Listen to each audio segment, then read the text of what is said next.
Okay, so this session is about millets in wellness and sports performance. We've looked at the role of millets in innovation and entrepreneurship, millets in agricultural practices and food security. We are going to learn about millets in clinical settings in the afternoon today, and also millets in climate change and sustainability. So this is the track which we are going to cover here. All of us who are present here, we are aware that nutrition transition, shifts in our lifestyle habits, the growing burden of lifestyle-related diseases, all have made it imperative that we start exploring dietary solutions to these problems here. With me today, I have Dr. Kalpana Kommi and Dr. Suneeta Chandorkar. I would first request Dr. Kalpana Kommi to please come over on the dais and share her thoughts. Let me just quickly, briefly introduce everybody. Dr. Kalpana is a professor in sports nutrition, Department of Sports, Manavrachna International Institute of Research and Studies.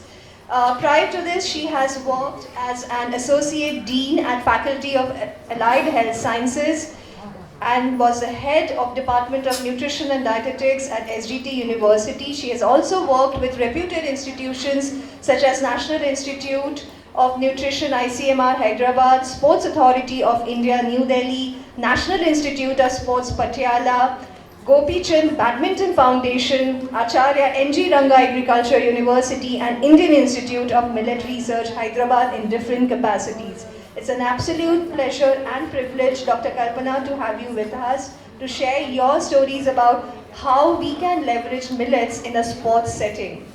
I would like to inform you briefly that we actually have a master's degree program in exercise science and sports nutrition, and I have students here who are sitting eagerly waiting to know how can we actually transform the vision of International Year of Millets and help it to improve the athletic performance of sports people in India. So I invite you on the dais. Thank you so much.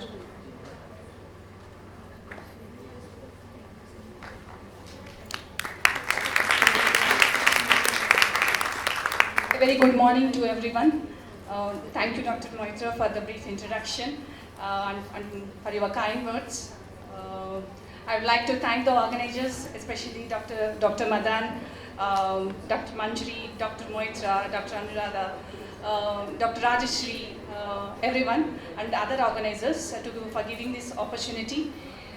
My story, research journey began in the year of 2004 at Sports Authority of India as a research fellow, and my journey in millets began in the year 2010 at Acharya NG Ranga Agriculture University. I worked as a research associate there to integrate millet and for the development of millet-based products, as well as exploring the possibility of introducing millets in public health programs. Since then, I am very fascinated and passionate to integrate millets with sports nutrition. Since I belong to sports nutrition and I worked in millets, so both are very close to my heart. For the past 15 years, I am thinking of integrating these millets in sports nutrition. Hopefully, in the International Year of Millets 2023, we would be able to integrate millets in sports, and we have got funding from ICAR under the consortium of IAMR. So we would be able to deliver some research outputs and disseminate knowledge to sports fraternity, and I strongly believe these millets are definitely going to improve the overall health and performance of athletes. We don't look athletes at high performance level, so we have to improve physical activity among population. At the same time, we have to make them to achieve at the international level also. So millets, definitely it is going to improve the performance at the international level. At the same time, physical activity also can be improved, and our overall health and wellness also can be improved with physical activity and millets. Thank you for the opportunity. So, next slide, please. So, overall health and human performance, I believe the World Health Organization's definition, physically, mentally, emotionally, and socially well-being. So when we have all these components, then only we will be able to achieve human performance. So sports, definitely physical activity. We do physical activity in sports, yoga, or exercises, and all these forms. So these forms definitely is going to improve our health and overall human performance. Next slide, please. So physical activity has also multiplied to health and social economic benefits. So it helps to prevent non-communicable diseases such as obesity, diabetes, cardiovascular diseases, metabolic syndrome, high blood pressure, breast cancer, strokes, etc. It can improve cardiorespiratory fitness, skeletal muscle endurance, muscle strength, muscle power, flexibility, balance, speed of movement and reaction time. And we can reduce musculoskeletal problems, we can improve mental health, overall health and well-being, balance and coordination in elderly population. So less economic expenditure on medical care and improves productivity and social dependence. Action to promote physical activity directly or indirectly, achieving 50% reduction in global prevalence of physical activity in adults and adolescents by 2030. By achieving many 2030 sustainable development goals. So physical activity has a biggest role in achieving the sustainable development goals by 2030. Next slide, please. So the cost of global physical inactivity causes a lot of burden on economic growth of our country. So $54 billion per year in direct healthcare and 14 billion attributed to lost physical productivity. And high income countries especially, they have 80.8% healthcare costs and 60.4% indirect costs due to physical inactivity.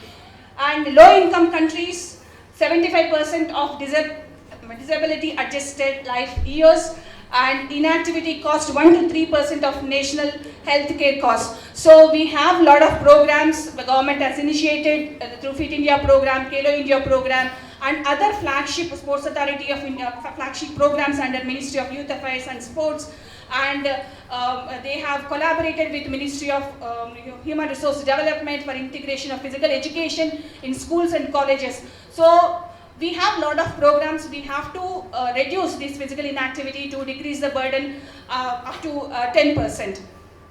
Next slide, please. So medal tally, if you look at the medal tally from 2000 to 2022, we are in the first place in the population. But if you look at the medal tally, we stand from the we stand nowhere, I have to say. We have won to 26 medals in Birmingham 2022 Commonwealth Games, and 2020 we have won 7 medals in Olympics. So we can see, though there are so many athletes representing India, we are not able to achieve and win medals, and we have the highest population. So because we are not involved in physical activity, we are not giving priority to sports, and always we are thinking about studies and getting a job and employment, etc. And so we have to involve physical activity to keep ourselves fit, healthy, and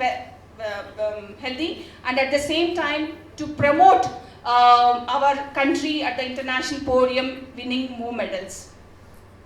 Next slide, please. So what are the reasons for poor performance? So ill health, undernourishment, unaffordable and recreational sports, and competitive sports. If you look at the competitive sports and elite athletes, by the time they reach to the elite athlete stage, the representation is very less. So here food and nutritional security plays a greater role. So we have to reduce this ill health and undernourishment.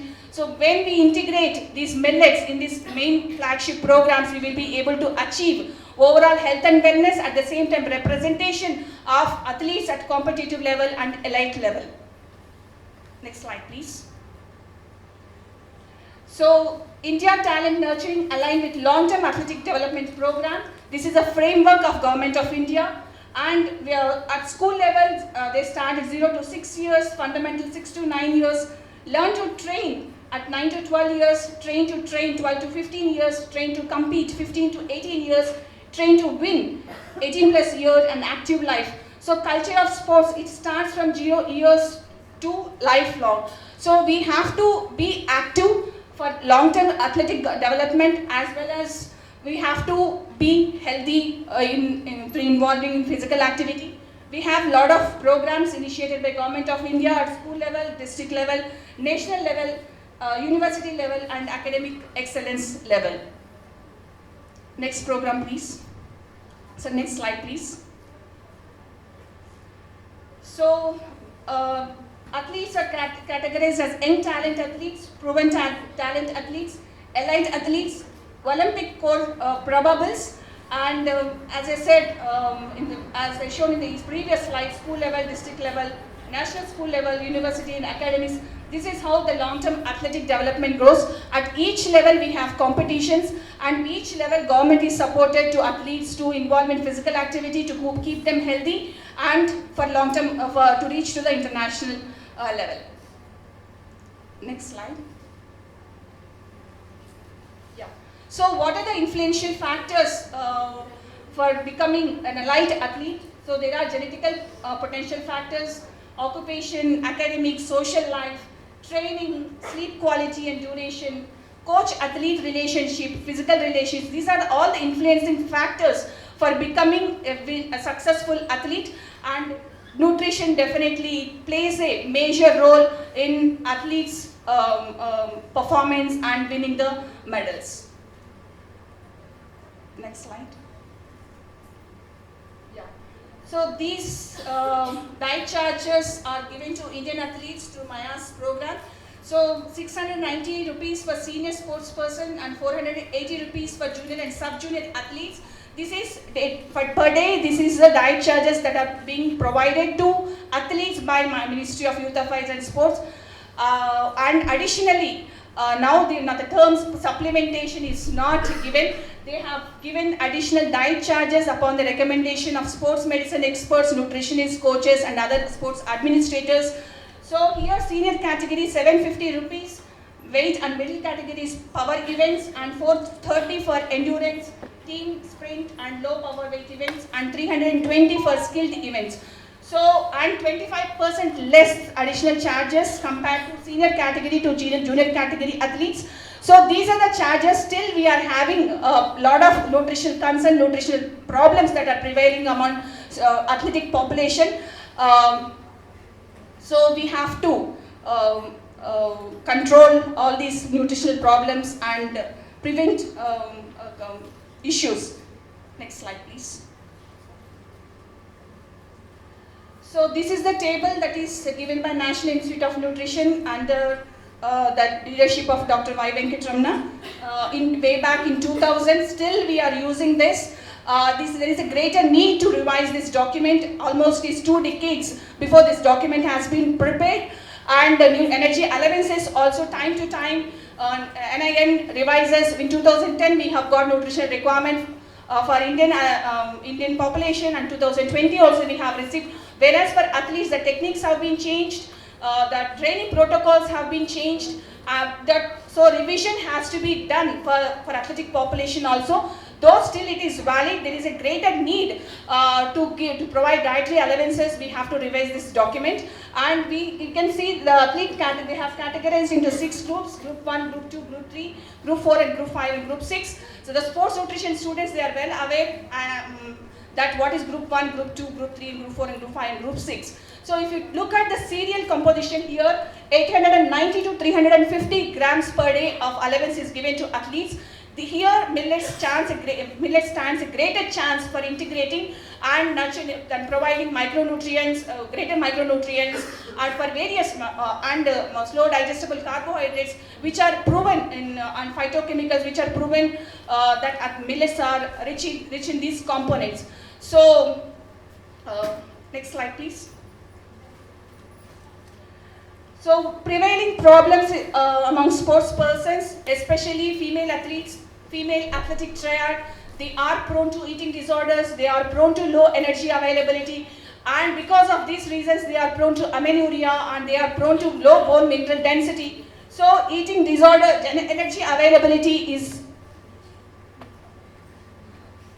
sure. So energy availability is the biggest concern. Next slide, please. Then coming to the relative energy deficiency in sports, this is not only prevalent among female population as well as in male population. When athlete is prone to this relative energy deficiency, it affects all the physiological systems. So these are the problems that they will be, arising because of relative energy deficiency. Next slide. So other problems are micronutrient deficiencies, sustainability of energy levels during exercise, weight management, inflammation and injuries, mental health. So this is the biggest area which we have to explore, and in our recent study we have found that 22% of our athletes are having these mental health problems, and the sleep and recovery and sleep problems are very much prevalent among athletic population and vegetarian athletes. I also look at the proso millet, which is rich in protein. So this has greatest chance of exploring in athletic population. So coming to millet story, we all know that since yesterday we are hearing about major millets and minor millets. Next slide, please. And the nutritional composition. Please, previous slide. Yeah, nutritional composition. Pearl millet, it has high amount of iron, and finger millet, it has more amount of calcium and magnesium. Kodo millet, folic acid, proso millet, protein, riboflavin, niacin, foxtail millet, thiamine, and little millet, granite millet, zinc. So these are powerhouses of micronutrient. Each millet is unique and each millet has a different nutritional composition. So we have to know which we are yet to explore which millet has the highest, provides the highest benefits to athletes. So research is going on in this direction. Probably we will be able to give the research output in this year. Next slide, please. So this is the amino acid profile. Using isoleucine, like essential amino acids are very important for recovery, especially we look at, as sports nutritionists, we look at the essential amino acids, isoleucine, leucine and valine. This is the amino acid profile of various millets. So we have to integrate cereals and pulses together or non-veg preparation to attain more amount of, to achieve amino acid profile. Millets too have limitations. Next slide, please. So we all know that health benefits of millets: alkaline fruits, gluten-free, prebiotic, rich in slow-releasing carbohydrates, rich in antioxidants and phytochemicals. Next slide, please. So high fiber, high in niacin, calcium, magnesium and zinc, and decreases triglycerides as C-reactive protein. So athletes are more prone to inflammation and gastrointestinal problems. So millets stands the highest. Millets have these properties as prebiotic properties. Next slide, please. So concerns about bioavailability of millets. Though it is a double-edged sword, it has phytates and oxalates, and bioavailability of minerals will be less from millets. So though it promotes health and regenerative reduces degenerative diseases, it has bioavailability, but flaking, germination, fermentation, milling, flaking, all these processing techniques can reduce these anti-nutrients and improve the bioaccessibility and bioavailability of millets. Next slide, please. So area of focus. So we have to do novel, we have to develop novel foods, sports foods, and we have to conduct research in different directions. So at present we are aiming at micronutrients and gut health, inflammation and appetite hormones. At present we are working on that, and after maybe 6 months we will be able to integrate these millets into SAI flagship programs like STC, SAG, Center of Excellence Children. So the diet tariff, what I have projected there we will have a chance to pitch in, and we will be integrating millets. So in the initial stage we might be integrating 25 to 30%, and after that we have to see the possibility of how much we can integrate in athletic population. Then the promotion of millets among sports fraternity. So not only general population, sports fraternity also should be educated, and millets have to be, so that millet promotion can take place. Then coordination with other ministries, sports and national international organizations. We have to have coordination with Ministry of Youth Affairs and Sports, Ministry of HRD, Ministry of Women and Health and Family Welfare, Ministry of Health, so at 0 years till 0 years till attaining the international level. At the same time, overall health and wellness for lifelong, we have to do this integration and coordination with various ministries and the Government of India. Next slide. So we have received the funding. We are thankful to IIMR. So under the leadership of Dr. B. Dayakar Rao. Thank you.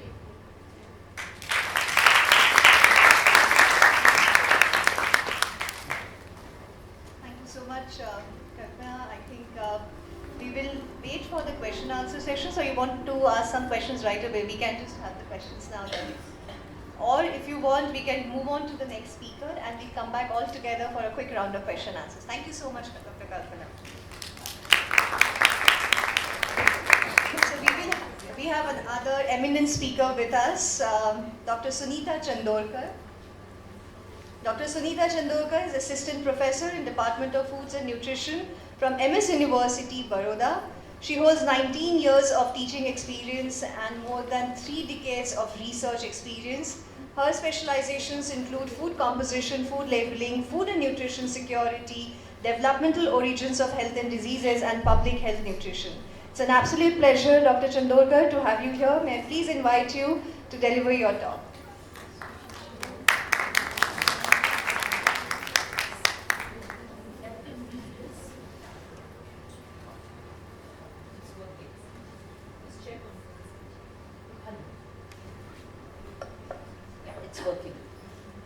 Very good afternoon, one and all. Congratulations, Dr. Jagmeet Madan, and your team deserves a big congratulations for hosting this wonderfully conceptualized conference on millets, because we have had a flood of conferences on millets, but this is really unique in several ways. And also thank you for giving me an opportunity to present our work on millets, especially in the area of sports nutrition. So without much ado, and I'll try to stick to my 15 minutes, I get down to my presentation, which is on development and optimization of millet-based sports bar for athletes. Next, please. Okay, so my job has been made a little easy by Dr. Kalpana by giving a wonderful background of physical activity, health, wellness, and millets. So as we say, the number of athletes participating in international sports has gone up. There are more men participating than women athletes. Thanks, please. And the challenges that we face are essentially LEA, that is low energy availability when it comes to endurance athletes. So what is low energy availability? We all know that the endurance athletes are those who participate in events like running, cycling, swimming, triathlon, canoeing, skiing, etc. These events are marked by long duration activity where they need to perform at a constant speed without getting exhausted.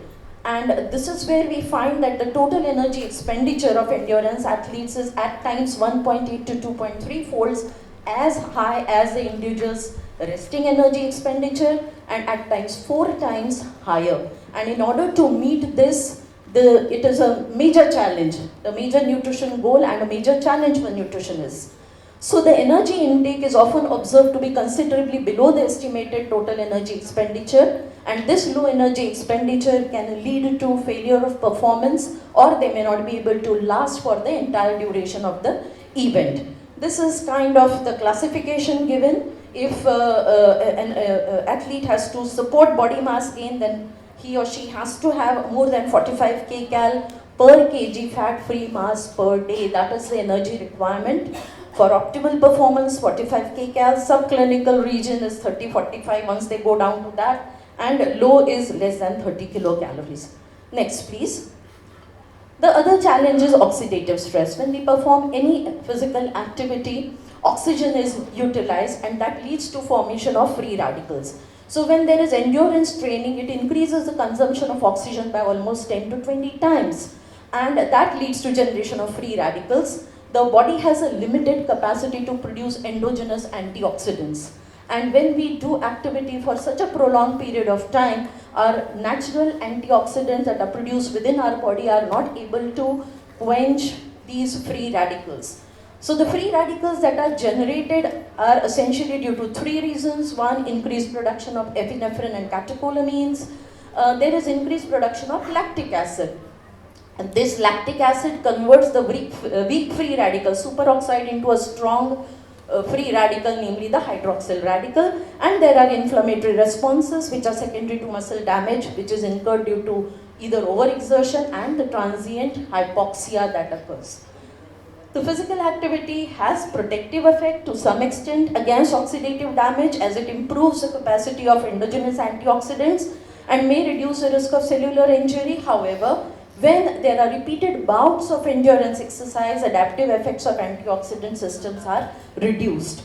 Long and intense periods of endurance training can cause imbalance of free radicals and antioxidants that can lead to damage of DNA structure. I hope the last bit is visible. The lipids, especially the unsaturated lipid bilayer that we have in our cell membrane, which can destroy the entire cell and the proteins. Next, please.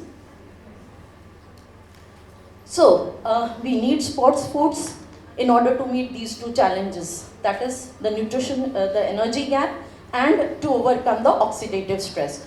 So therefore, meeting pre-training dietary goals of endurance athletes by supplementing their diet with sports foods which are rich in antioxidant prior to the training can go a long way in addressing the problems that they face.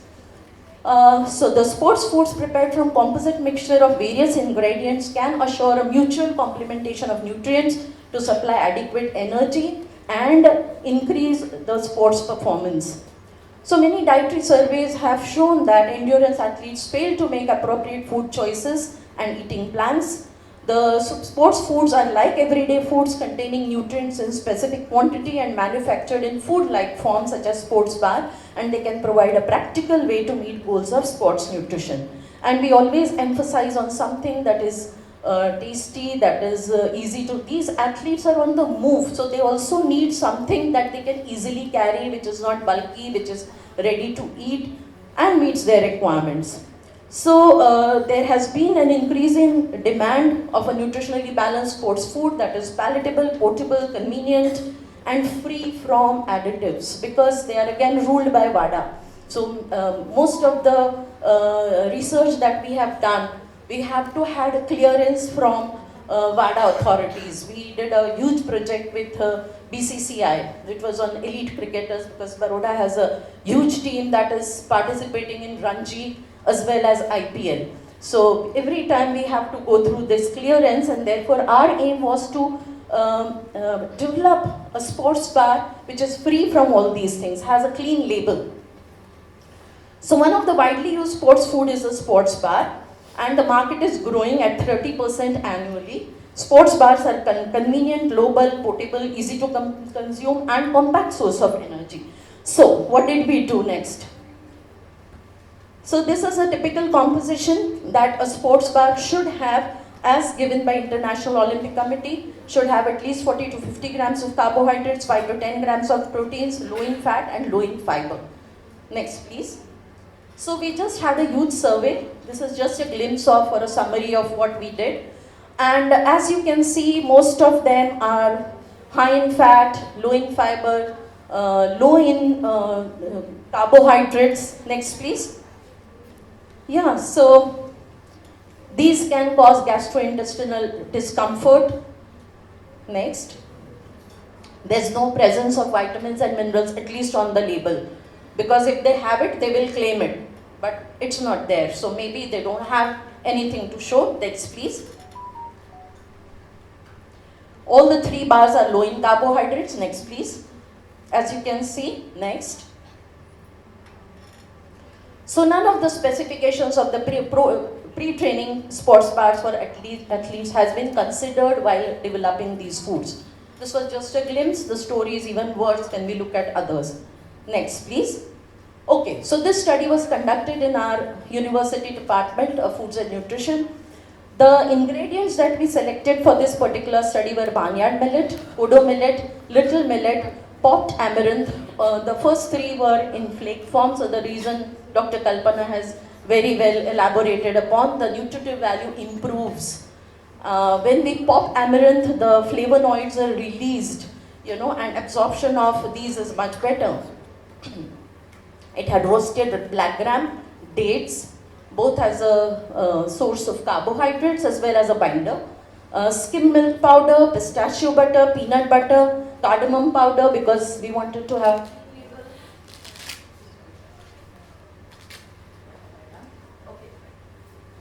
Am I audible? Yeah.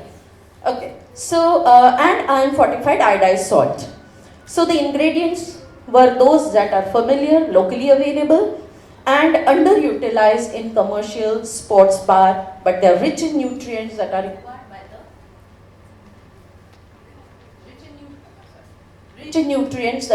by the endurance athletes. Next, please. So all the ingredients were purchased from the local market.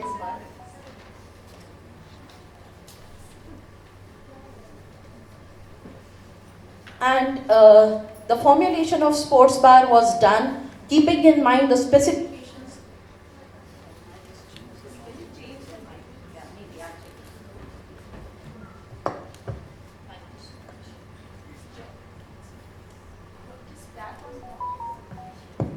Yeah, it's working. Thank you. Okay, so we formulated the bar as per nutrient specifications given by International Olympic Committee. The method used was response surface methodology, which is essentially we used for optimizing the composition of the sports bar. Now, RSM is essentially a statistical and mathematical package which helps you explore the relationship between responses, that is the dependent variables, and the independent variables. The ingredients used were the independent variables, the micronutrients, as well as the weight of the final bar, because that is also important. It can't be too bulky. So we stuck to 70 grams weight of the bar, and central composite design, which is the experimental model that is used for RSM, was used. Next, please. So the variations of millets in the energy bar, we developed single millet bar using barnyard kodo little millet, dual millet bar with barnyard kodo, kodo little and barnyard little combination, and triple millet bar with barnyard kodo and little. Next, please. This runs up to 37. So these were the possible combinations that we got through RSM. The factors, independent variables, as I mentioned, were the ingredients, namely dates, mixed minor millets, roasted black grams, popped amaranth nut butter, and skim milk powder. The responses were carbohydrates, protein, fat, fiber, energy, and the weight of the final product. Next, please. Obviously, we could not go with standardizing 37 of them, so we optimized and came down to kodo and little millet combination, barnyard kodo and little combination. Now here the RSM helps you. We needed to get a quadratic equation which is significant. So we got only two combinations that you see in the dual and triple combination, the ones marked with star. Next, please. Okay, the next step was essentially to optimize these further. So the optimization of parameters was done using regression coefficients. The last two lines show you the adjusted R square and predicted R square, the correlation. If it is close to unity, that is 1, it is the best possible combination, and if the coefficient of variation is low, it is more reliable. So finally, next please, we came down to this, where we looked at the goal, whether each of these ingredients was within the range and the lower and upper limits were set, and the weight was kept at 70. Next, please.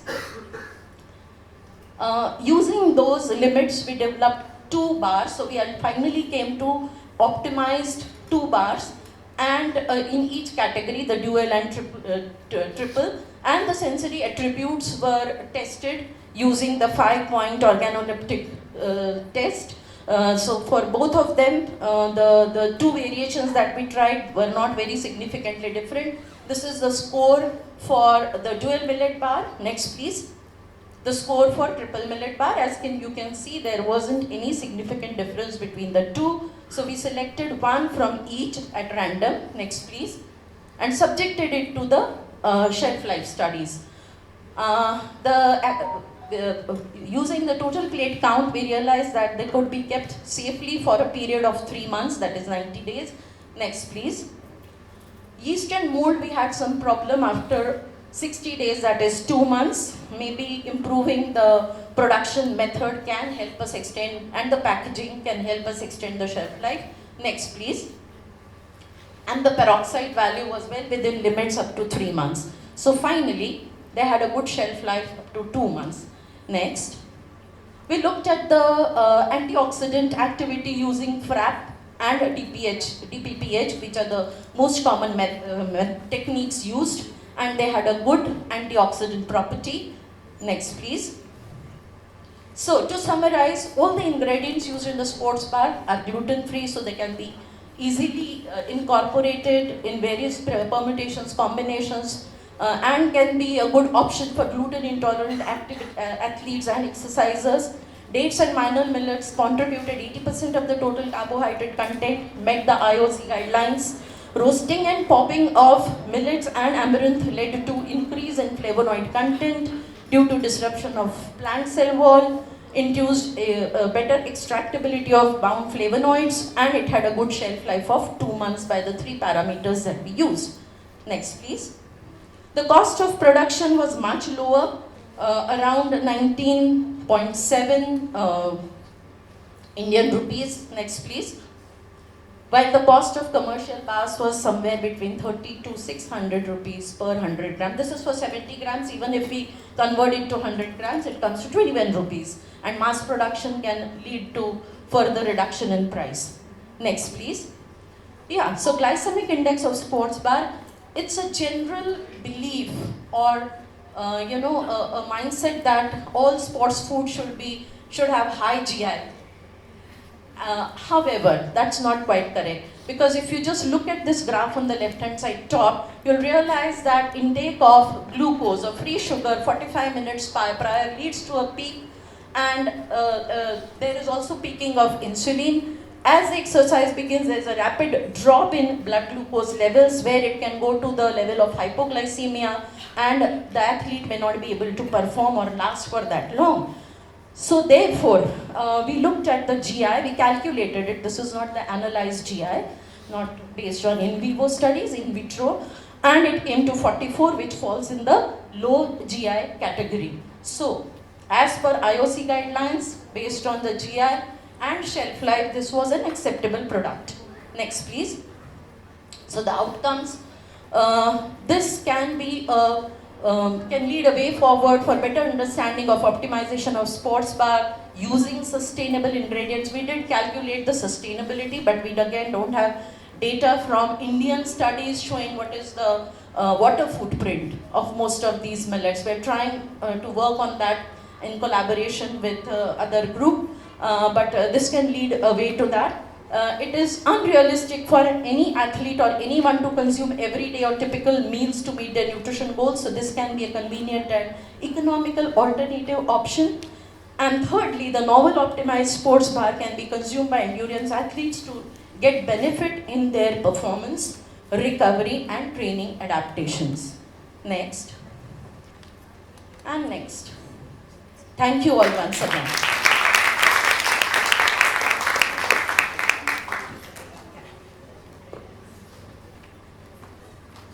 So much, Dr. Chandorkar. May I please request to stay on the dais, and may I also invite Dr. Kalpana to come on the dais. One of the students, please help us arrange the chairs, please.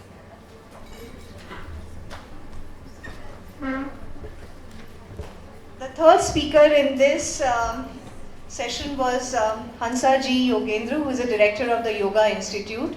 She sent in her regrets yesterday that she is not able to join in, but she has been sweet enough to send her address to us. So may I please request the team to play her address, and then we will have a quick round of questions. So please keep the questions ready for us.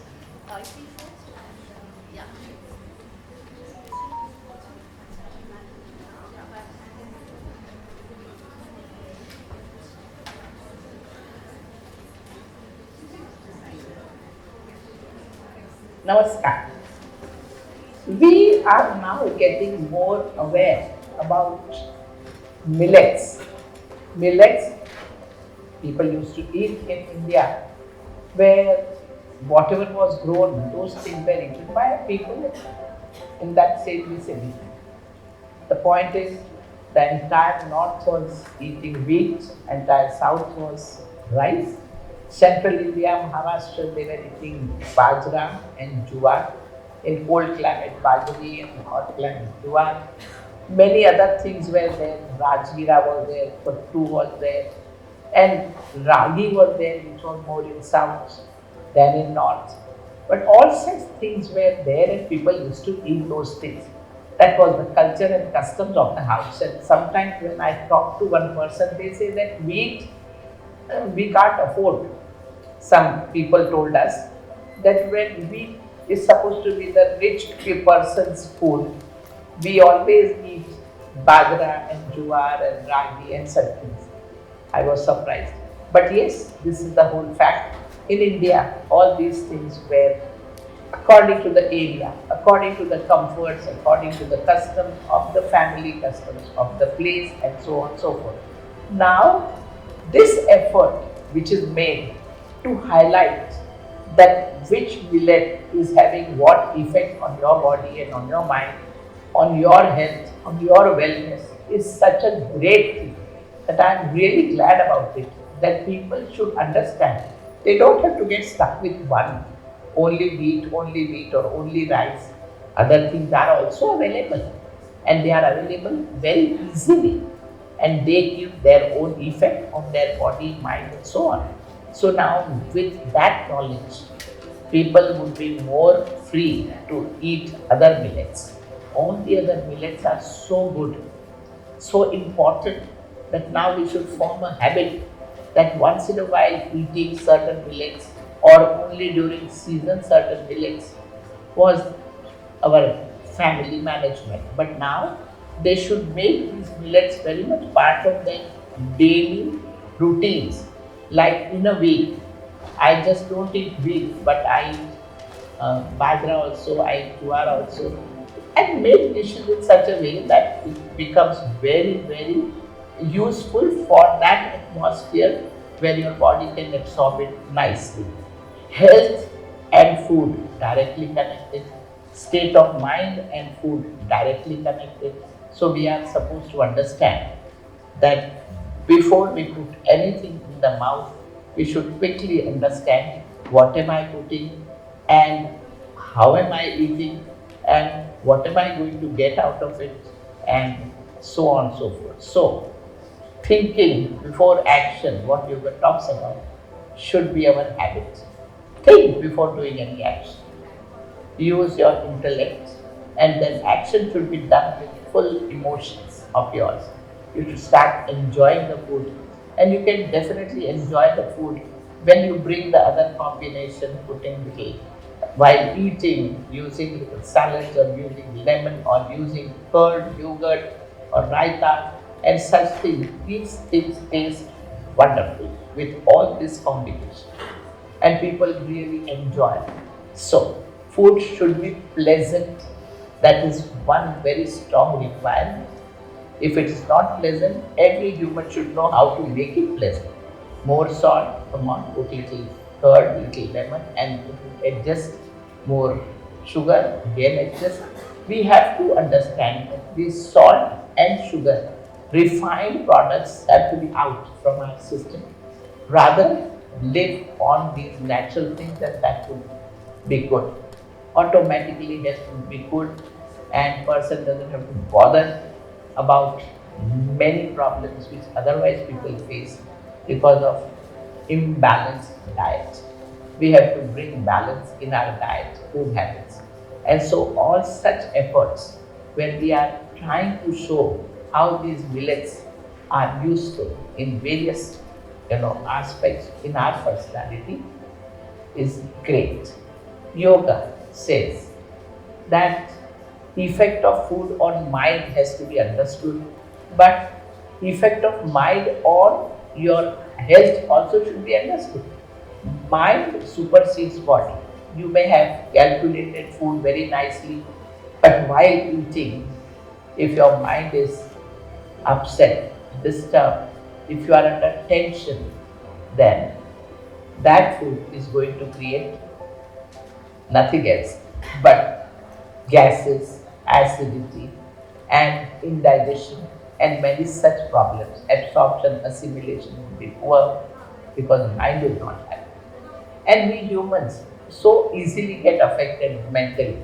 Somebody behaves rudely and you are upset. Somebody doesn't do his work properly and you are angry. Our emotions are so much dependent on the external factor that you want external world to be perfect for your state of mind, which is not possible. Everybody has their own state, and so getting affected by others has to stop. Otherwise, all this calculation has no meaning. We have to progress emotionally, we have to progress mentally, we have to see that we have complete balanced mind with us. And so become aware what type of mind I have right now when I'm eating the food. If I find that I'm little disturbed, I'll just calm down, I'll take little water, drink little buttermilk in the afternoon, or take little lemon juice with something, and first settle my mind down and then eat food. That would be the best management to take the maximum out of food. Very often we have noticed that people, when they are upset, their awareness about how much they are eating is lost. So yoga says that before eating food, first observe the state of mind, and that's why we say that when you sit to eat, be quiet, pray, thank God that you have food to eat, and have a feeling of gratitude for people who have cooked food. Thank them that they have made something which is so nutritious and so nice. They have put some effort for your health, for your food, or you cook it yourself. Also, you should feel happy and tap your back and say that good, I have cooked good food. Enjoy, bring joy, bring pleasantness, bring the attitude of gratitude, and all these things will work wonders. So, try, and once you have mastery over your mind, at least at the time of food you are eating, that will make a whole difference in your life. I have noticed that when people are upset, that awareness about their food is lost. Either they eat and yet they are not satisfied because mind is not balanced. So they overeat. Or they say we are not hungry and we don't want to eat. Both the cases are wrong. You should be having a discipline. You should be eating food on time as far as possible, and you should get hungry when you sit to eat food. Of course, if you are not hungry, then don't eat, wait, just have a liquid to drink, as I said, buttermilk, lemon juice and such things. Notice the state of your hunger, and once you are hungry, then eat. But eat only to satiate your hunger and not to fill your stomach. These are two different things. Satiating your hunger, that hunger is taken care of, or eating and eating more. These millets are such where they digest very easily because they are very natural products. As far as possible, don't eat things which are highly refined. So wheat also, when it is highly refined, maida is absolutely wrong. Rice which is polished, highly polished, is absolutely wrong. So try and see that whatever we eat is more natural, more organic, and we eat with a good state of mind. For survival, when we are eating, we should know that for survival we need food, water and air. While eating food, you don't keep water on your dining table as far as possible, unless food has too much of spices inside. Excess of spices could be taken care of, should not be used. What should be used is ginger. In yoga, we strongly recommend ginger in a very little quantity, cardamom, black pepper, cinnamon, and such things. to give a little flavor and such things, but not excess. Best is ginger, adrak, and it could be put in wherever it is possible. Onion and garlic could be used sparingly depending upon how it tastes. In everything, onion and garlic do not help in bringing balanced mind because they are rajasic in nature. Yoga has divided food group into sattvic food, rajasic food, and tamasic food. If person is very dull and all that, he will need onion and garlic to pick him up, and he should eat that. If a person is very aggressive and running around here and there, for calming his mind down, he should rather eat more sattvic food. So all these millets come under sattvic category, and he should make certain varieties accordingly. So understand that after all, when it comes to food, water, we should definitely put some mind there and use your mind rather than emotions. I like something, so I eat it.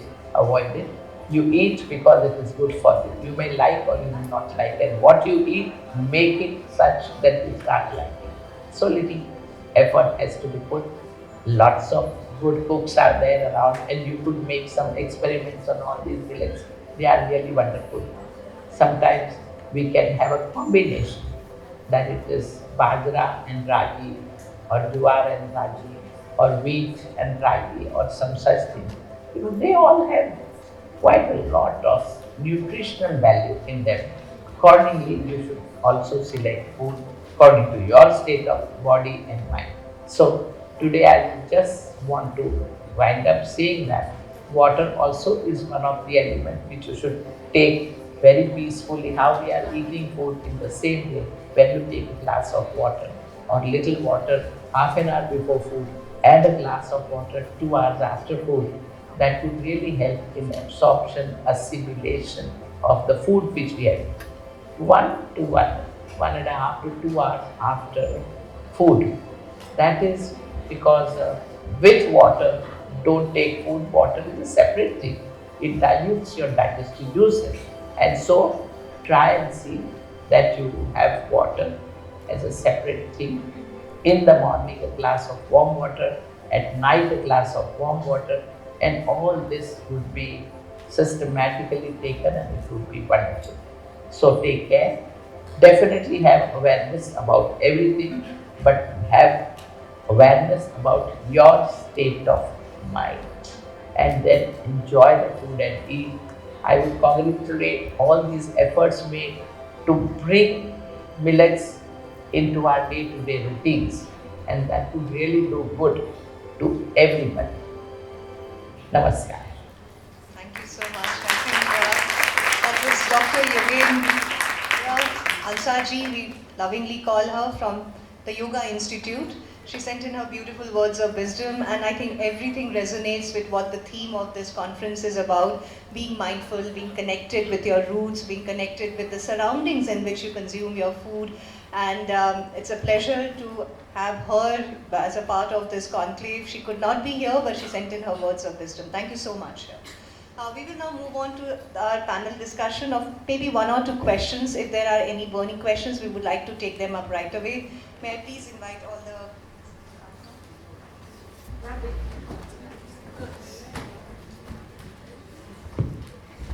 In the session, we learned about how millets can be used for different settings beyond food security and clinical settings. Sports is an area which has been somehow, in any case, not been the focus of our initiatives or focus of our research to a large extent in an Indian context, but they have been pioneers to be working in the sphere of sports nutrition.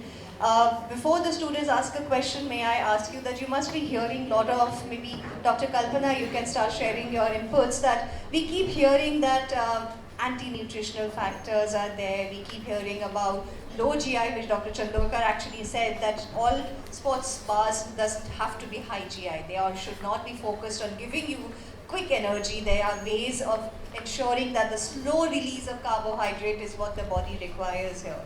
So how, as a practitioner, you endorse or you talk about these challenges that people come up with when it comes to consumption of millets, especially if it is a sports person, if it's an elite athlete there? Thank you. That's a good question, and we are working in this direction to give answer to this question. Athletes require different different types of GI foods at different situations. Before exercise, generally we recommend them to have low to moderate, and during exercise high. Immediately after exercise, up to 1 hour, high GI foods generally we recommend. And millet processing, when we do millet processing, a lot of anti-nutrients are lost. And unfortunately, we don't have sports foods. Which sports food or what type of millet or mixed millets, which millet is going to have gives low glycemic index or moderate and high glycemic index. So in this direction, we are working on it. But as per the data which is available and which we are practicing, before exercise low to moderate, and during high, the two transportable carbohydrates, mixed carbohydrate transportables, and immediately after exercise, high GI, and after that we can go for low, moderate and low glycemic index foods. So even when you are giving millets to athletes also, we have to think in this direction, like which millet is having what type of GI and GL both. There's some research which is perhaps needed. Dr. Chandorkar, we have already done some research in this area and you've shared some findings here. But do you still feel a little kind of an hesitation among the athletes to try out millets as a part of their regime, because they're used to having a different kind of proteins in their diet, a different kind of carbohydrates pre and post their workouts? So how you overcome these apprehensions?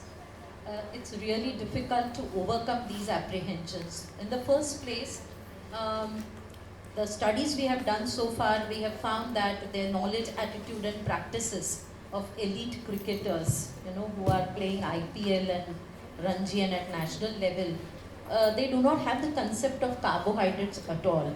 They think proteins are all that they need, and they have been eating, something like 8 egg whites raw first thing in the morning, or eating dollops and dollops of whey protein. Some of these also are laced with steroids, so what they do is they stop having them 10 to 15 days prior to the event so they don't get caught. So these are some of the things, and they really lack the knowledge and understanding of nutrition. Secondly, when we tried to intervene, we had to go through their trainers and coaches. It was very difficult to talk to them on one-to-one basis. So whatever assessments, knowledge assessment, attitude and changing practices is a tough job, but we are at it. We had to go through their coaches and trainers. We had to demystify this whole halo that is around proteins. Tell them how much protein exactly do they need. Having just protein alone doesn't help in building up muscle mass. You need carbohydrates along with it. So we had to work a lot on during and post training or event nutrition. Hydration is also one of the big issues. Pre and post is fine. They have it during that window period. There's a window period of recovery during which they must have proper nutrition and hydration. Hydration was good. During event, they are too scared of hydrating. They don't have enough water. So they're scared that out of fear that they'll not be able to perform. They'll have feeling of fullness. So the right quantity, quality has to be. Now coming to millets, they don't think millets are nutritious. They have no understanding of millets. All they are having is whey protein from that dabba, or something which is too synthetic. And therefore we'll have to make huge efforts to promote these nutri-cereals, as we call them, and the nutritious millets, and the good understanding about their requirement, when to eat, how much to eat, so on and so forth. Absolutely, I think you just said it, and it's not only for sports people. I think all of us need to go through some kind of a behavior change. I mean, millets we are trying out as an accessory to our staples. We are not trying to diversify our staples by including it as a part of our daily diet, and I think that's exactly what we are trying to achieve here. 1 or 2 questions from the audience, if there are any. Yes.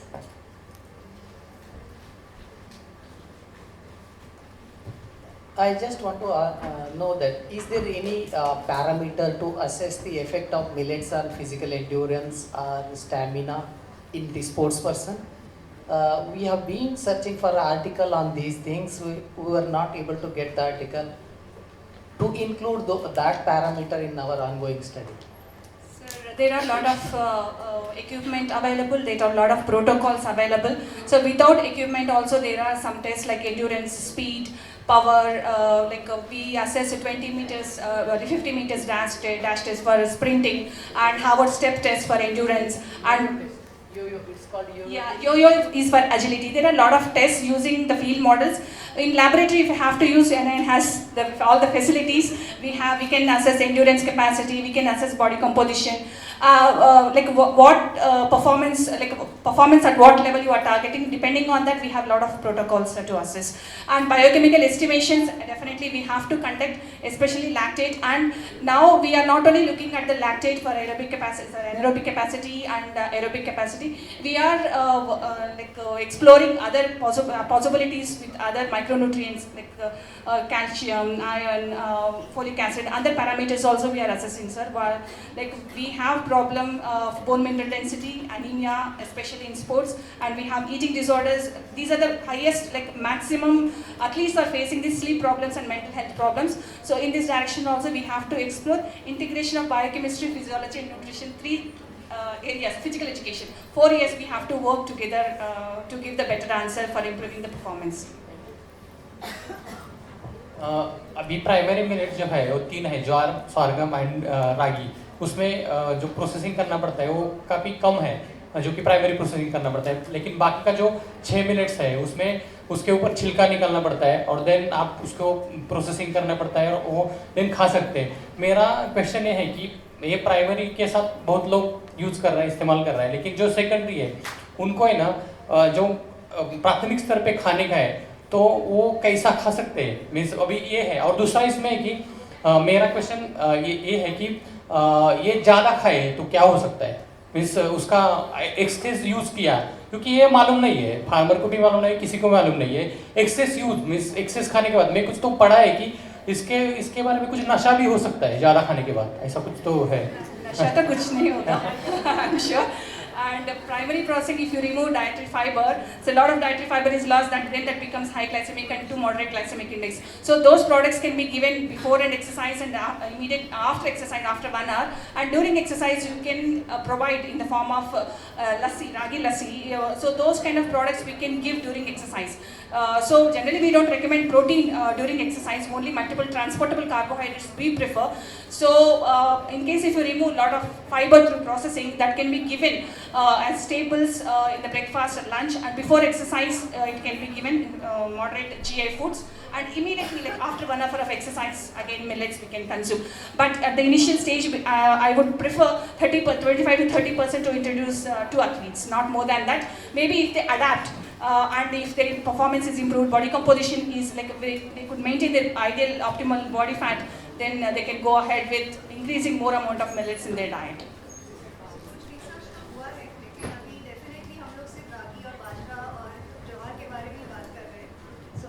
Vidisha जी का question है कि हमको दूसरे तरह के millets के बारे में भी बात करना चाहिए, उसके बारे में भी रिसर्च करना चाहिए. I think all the research institutes are listening here. Dr. Chandorkar, how do we leverage these different millets, which are not the primary millets, which already have not been researched so much? How do you promote the consumer awareness and acceptability of these lesser known millets in the community? The events of this kind are a way of doing it. The social media can be another, hosting competitions. Of course, it should not be a temporary thing. It has to be a sustained one. These practices, I try to incorporate kodo millet. Of course, वो ऊपर का उसका छिलका निकाल दिया जाता है, उसमें प्रोसेसिंग करना बहुत ज़रूरी है. प्रॉब्लम ये होती है, नहीं तो सबसे बड़ी प्रॉब्लम मिलेट्स की है कि वो पकने में बहुत देर लगती है. इसीलिए लोगों को आज तकलीफ सबसे बड़ी वही है. इसीलिए कुछ हद तक उसकी प्रोसेसिंग ज़रूरी है. तो उसका फ्लेक्स बना देते हैं तो वो जल्दी ये कर सकते हैं. हम वैसे भी लाया जिसको बोलते हैं या पॉप्ड एंड फ्लेक्ड वो इंस्टेंट ही है एक तरह से, इंस्टेंट फूड। तो शायद हम उस तरह से उसको बना के जैसे ही हमने स्पोर्ट्स बार बनाया, ये सारी चीज़ें लोगों को जल्दी अट्रैक्ट करती हैं।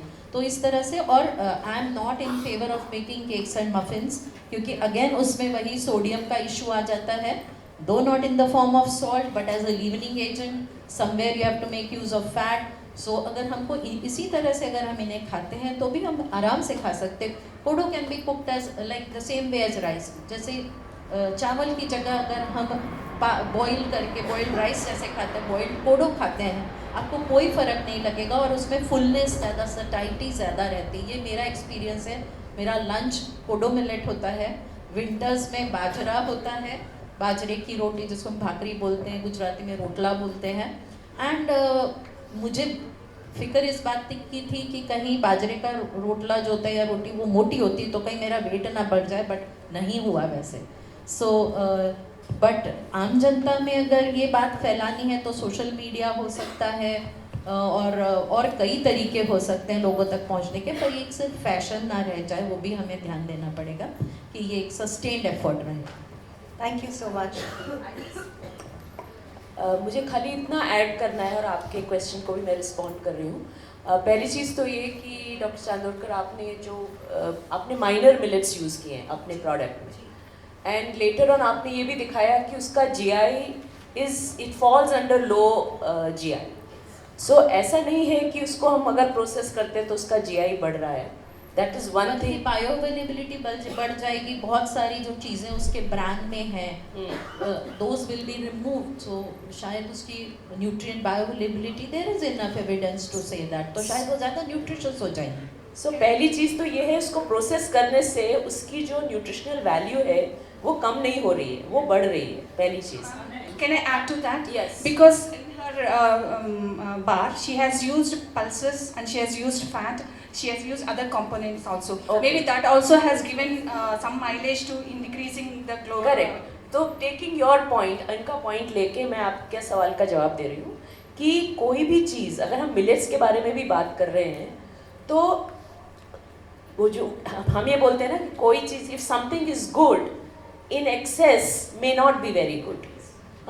तो हमें खाना है, अच्छा है मिलेट खाना है, लेकिन किस प्रपोर्शन में खाना है वो भी हमें समझना ज़रूरी है। सो इसलिए आज हम वो हेल्दी प्लेट की जो बात करते हैं कि मेरी प्लेट में, आधी प्लेट में वेजिटेबल्स होनी चाहिए, मेरे प्लेट में प्रोटीन होना चाहिए और उतना ही मुझे मिलेट चाहिए।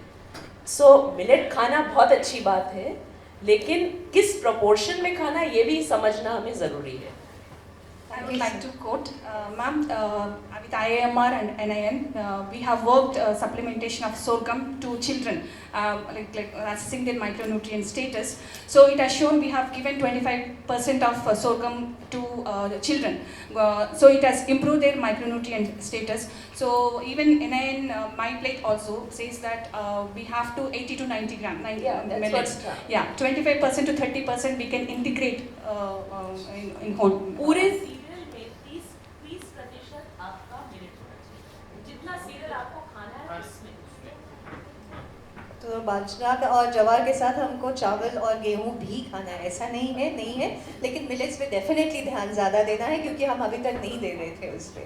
सो thank you so much our guest speakers here,